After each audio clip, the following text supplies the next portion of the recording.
पालघर मनोर रस्त्यावर भीषण स्फोट झालाय. 1 ठार 4 जण जखमी झाली आहेत.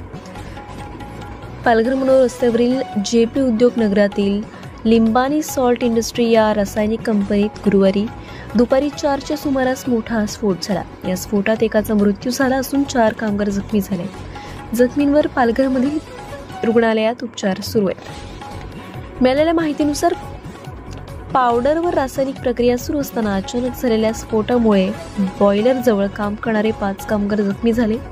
कंपनी मालकाने तात्काळ सर्व जखमींना स्वतःच्या वाहनातून रुग्णालयात दाखल केले.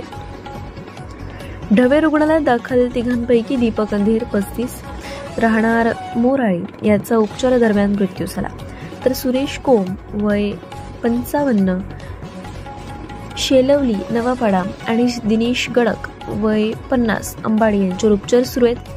लक्ष्मण मंडळ 51 आणि संतोष तरे 46 हे दोघे गंभीर जखमी असून रिलीफ हॉस्पिटलमध्ये दाखल आहेत. घटनास्थळी पालघरचे पोलीस अधीक्षक यतीश देशमुख यांनी भेट देऊन जखमींची विचारपूस केली.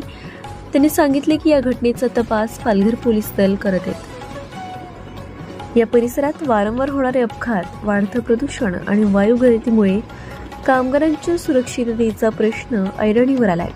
नागरिकांनी औद्योगिक सुरक्षा अधिकाऱ्यांवर दुर्लक्षेचा आरोप केला असून योग्य ती कारवाई करण्याची मागणीही केली आहे.